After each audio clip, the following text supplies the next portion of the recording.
ಮಳೆ ಇಲ್ಲದೆ ಬರಿದಾದ ಕೆಆರ್ಎಸ್ ಜಲಾಶಯ. ಇವತ್ತು ವಸ್ತುಸ್ಥಿತಿ ವೀಕ್ಷಣೆಗೆ ವಿಪಕ್ಷ ನಾಯಕರು ಭೇಟಿ ಕೊಡ್ತಾ ಇದ್ದಾರೆ ಆ ಒಂದು ಪ್ರದೇಶಕ್ಕೆ. ವಿಪಕ್ಷ ನಾಯಕ ಆರ್ ಅಶೋಕ್, ಛಲವಾದಿ ನಾರಾಯಣಸ್ವಾಮಿ ಭೇಟಿ ನೀಡ್ತಾ ಇದ್ದಾರೆ. ಮಧ್ಯಾಹ್ನ 12 ಗಂಟೆಗೆ ಅವರು ಕೆಆರ್ಎಸ್ಗೆ ಭೇಟಿ ನೀಡಲಿದ್ದಾರೆ. ಭೇಟಿ ನೀಡಿ ಪರಿಶೀಲನೆ ನಡೆಸ್ತಾ ಇದ್ದಾರೆ. ಮಂಡ್ಯ ಜಿಲ್ಲೆ ಶ್ರೀರಂಗಪಟ್ಟಣ ತಾಲೂಕಿನಲ್ಲಿರತಕ್ಕಂಥ ಕೆಆರ್ಎಸ್ ಡ್ಯಾಮ್ ಈ ಒಂದು ವಿಚಾರಕ್ಕೆ ಸಂಬಂಧಪಟ್ಟ ಹಾಗೆ ಈಗ ನಾಯಕರುಗಳು ಅಲ್ಲಿಗೆ ತೆರಳಿ ಪರಿಶೀಲನೆ ನಡೆಸ್ತಾ ಇದ್ದಾರೆ. ರಾಜ್ಯದಲ್ಲಿ ಸಮರ್ಪಕ ಮಳೆಯ ಕೊರತೆಯಿಂದ ಕೆಆರ್ಎಸ್ ಜಲಾಶಯದ ನೀರಿನ ಮಟ್ಟ ಕುಸಿದಿರತಕ್ಕಂಥ ಬೆನ್ನಲ್ಲೇ ಇವತ್ತು ವಿಧಾನಸಭೆ ಹಾಗೂ ವಿಧಾನ ಪರಿಷತ್ ವಿರೋಧ ಪಕ್ಷದ ನಾಯಕರು ಜಲಾಶಯಕ್ಕೆ ಭೇಟಿ ನೀಡಿ ವಸ್ತುಸ್ಥಿತಿಯನ್ನು ಪರಿಶೀಲಿಸುತ್ತಿದ್ದಾರೆ. ವಿಧಾನಸಭೆ ವಿರೋಧ ಪಕ್ಷದ ನಾಯಕ ಆರ್ ಅಶೋಕ್ ಹಾಗೂ ವಿಧಾನ ಪರಿಷತ್ ವಿರೋಧ ಪಕ್ಷದ ನಾಯಕರಾದಂಥ ಛಲವಾದಿ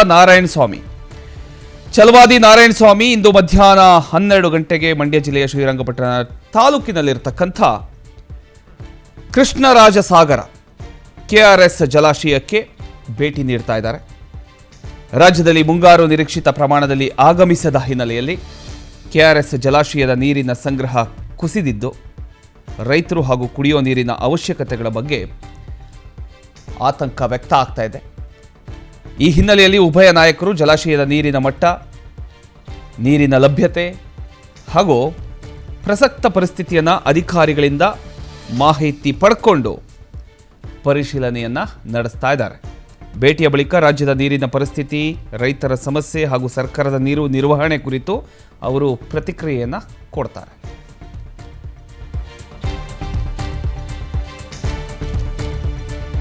ಇವತ್ತು ಮಧ್ಯಾಹ್ನ 12 ಗಂಟೆಗೆ ಅವರು ಕೆಆರ್ಎಸ್ಗೆ ಭೇಟಿ ಕೊಡ್ತಾ ಇದ್ದಾರೆ. ಮಳೆಯ ಕೊರತೆಯಿಂದ ನೀರಿನ ಮಟ್ಟ ಇಳಿದಿರತಕ್ಕಂಥ ಕೆಆರ್ಎಸ್ ಜಲಾಶಯದ ವಸ್ತುಸ್ಥಿತಿ ಪರಿಶೀಲಿಸೋದಕ್ಕೆ ಇವತ್ತು ವಿರೋಧ ಪಕ್ಷದ ನಾಯಕ ಆರ್ ಅಶೋಕ್ ಹಾಗೂ ಛಲವಾದಿ ನಾರಾಯಣಸ್ವಾಮಿ ಅವರು ಕೆಆರ್ಎಸ್ಗೆ ಭೇಟಿ ನೀಡ್ತಾ ಇದ್ದಾರೆ.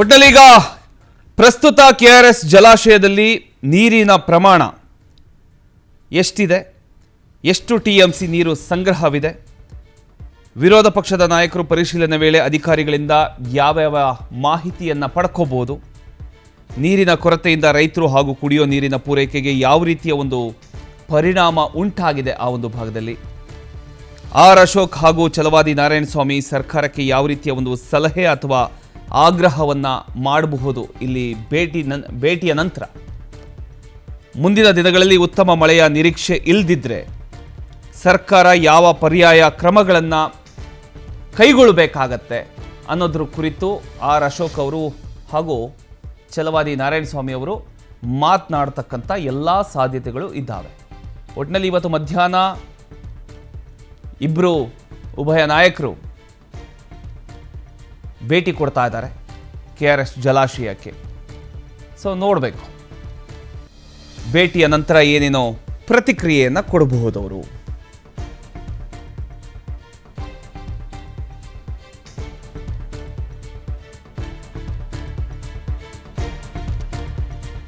ಮಳೆ ಇಲ್ಲದೆ ಕೆಆರ್ಎಸ್ ಡ್ಯಾಮ್ ಬರಿದಾಗಿರತಕ್ಕಂಥ ಹಿನ್ನೆಲೆಯಲ್ಲಿ ವಸ್ತುಸ್ಥಿತಿ ವೀಕ್ಷಣೆಗೆ ಇವತ್ತು ಕೆಆರ್ಎಸ್ ಡ್ಯಾಮಿಗೆ ವಿಪಕ್ಷ ನಾಯಕರ ಒಂದು ಭೇಟಿ ಆಗ್ತಾ ಇದೆ.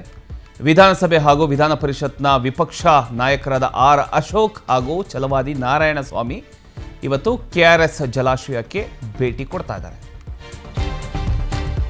ಇದರ ಬಗ್ಗೆ ಇನ್ನಷ್ಟು ಡೀಟೇಲ್ಸ್ ಕೊಡ್ತಾರೆ ನಮ್ಮ ಪ್ರತಿನಿಧಿ ಹನುಮಂತರಾಜು.